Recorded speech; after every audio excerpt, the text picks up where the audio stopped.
please like the video, please subscribe, and catch me every weekday after market close on the Smarter Gambling Show. So here is MULN, Mullen Automotive. This finishes at $1.03 today. That is down 39%. And it's gone. So we talked about the stock yesterday. If you guys recall, I said that there is a gap at 84 cents and it's probably going to come back down to 84 cents. To be honest, I didn't think it would come down this fast, but here we are. I posted the video yesterday, was really popular, and received a fair amount of hate as well, to be expected. So let's start off with some comments.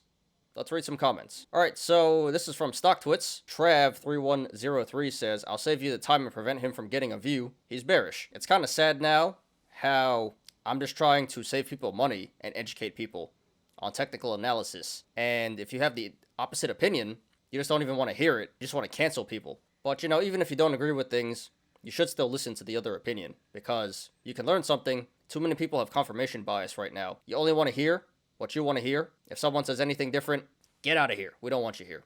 That's the type of herd mentality in retail investing these days. It's pretty sad. He should have listened, but what you gonna do? J Hicks57 says, somebody get your man. Same thing.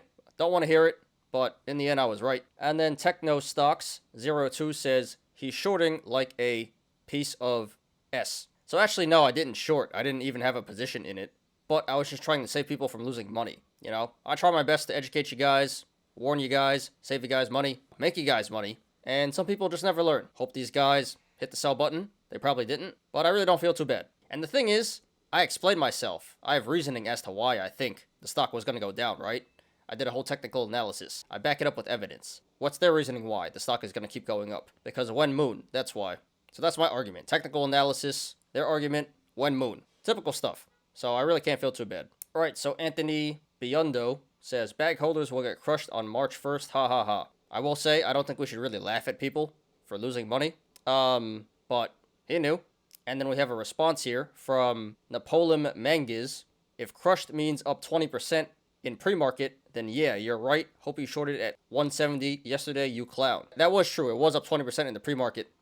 Doesn't really mean anything. So I think he actually did get crushed. If you shorted at 170, you would have made like 50% today. So not sure what his cost basis was, but I hope he sold. Probably not. He's actually the clown. Give him the clown. All right, last one. This is a talking point. So this one is by Brother Carlton. This stock traded around 210 after hours, but only for institutional traders, while the average trader was sleeping and not able to buy or sell.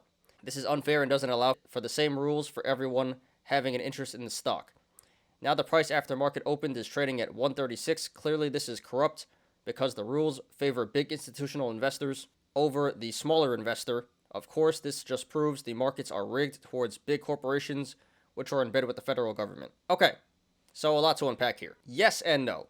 Yes, we all know it is rigged to some extent, but this is your typical response when you're on the losing side of a trade as a retail investor. This is called overconfidence. When you're right, you're a genius. When you're wrong, it's not your fault. So he does have a point, yes, but this is not entirely true. Retail investors do have the ability to trade pre and post market. It's just that many don't because they don't know how to, or they're not signed up for the right brokers. So if you guys do want to trade pre and post market, you should sign up for IBKR, Interactive Brokers. Yes, it is rigged. The institutions do have the upper hand, but there are steps you can take to mitigate the advantage they have. So that's my opinion on that. What do you guys think? Put your opinions in the comments down below.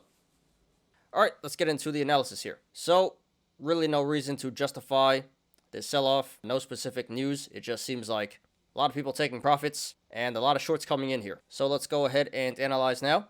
And this is going to be more or less the same from yesterday. So first of all, we do have a double gap down. One back at around 1190 and another one back at around 465. Those are both bullish indicators. That is telling us that the stock should eventually come back up to 465 and 1190 to fill the gaps. May take a while, but the gaps usually do fill. So bullish indicators there. And then this does look like a cup and handle in the making. Huge cup and handle. Bottom of the cup being the low of 52 cents. And there are multiple possible tops. It could be 360, 570, 740, $9, $9.80, $10.50, $11.65, or the high of $15.90. So a lot of cups within cups here. Although I do think the most realistic top would be $13.60. But those are all bullish indicators. that is telling us that the stock should eventually come back up to one of those tops to complete the cup. And then we do have a gap up at 84 cents. So that's a bearish indicator that is saying that the stock should eventually come back down to 84 to fill this gap. That's what I said yesterday. It's probably coming back to 84. Got a lot of hate for that,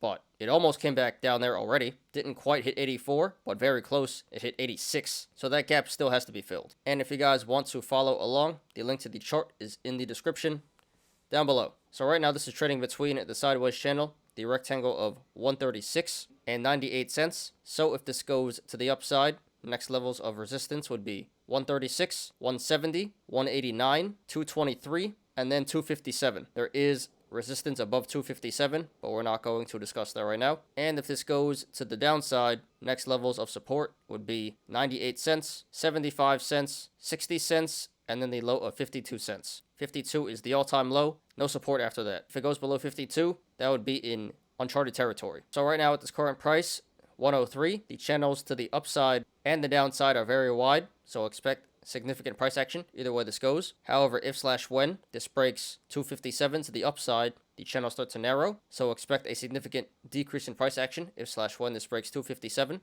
And to the downside, if/when this breaks 75 cents, the channels start to narrow. So expect a significant decrease in price action if/when this breaks 75 cents. RSI is currently at 36, so not quite oversold and undervalued, but very close. So this could be a good buying opportunity coming up here. Not financial advice. And this did 500 million in volume today. Very significant volume. Second biggest volume day after yesterday. So the sell-off today was confirmed by the volume. So just my opinion, guys, not financial advice. So like I said yesterday, long term, this looks like a pretty good buy. But in the short term, I do think it will pull back down to 84 to fill this gap here. It almost hit today, didn't quite fill. So therefore, if you want to go long, not financial advice, $1 is a pretty decent entry, but I do think it will continue to bleed down in the short term, and you should be able to get this back at 84 and lower. So I don't like the current entry of 103. I would hold off for a little bit. It should come back down to 84 in the short term, in the next few trading sessions. If it pulls back below 84, then you can just average down at the supports that I mentioned before. And it really shouldn't go too much lower than 84. And again, long term, this does look like a pretty good buy. Some strong bullish indicators,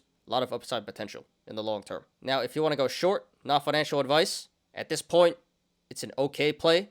You already missed your chance. Went down 40% today. Should have went short yesterday. But like I said, this should keep pulling back to 84. So from the current price, 103, that'd be about a 15% downside. So it's still a pretty decent play, but not nearly as good as it could have been. So I can't support going short at 103. Seems like a pretty easy 15%. But I would say cover as soon as this hits 84. There's not too much more downside potential. But this should be a relatively easy 15% if you go short here. I would say going short here would be a low risk, medium reward play. Definitely worth a shot. But like I said, it's not the most attractive play anymore. So get in, make your money, get out. This is not one you want to hold for that long on the short side here. All right, so pretty straightforward, guys. Same thing as I said yesterday. Short term should pull back down to 84.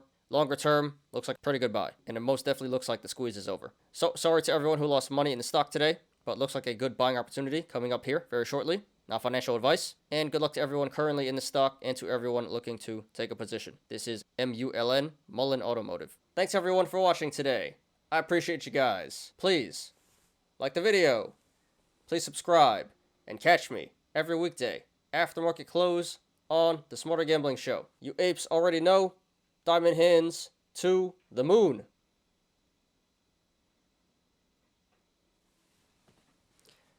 I'm Ty. This is Smarter Gambling. See you guys tomorrow. Peace out.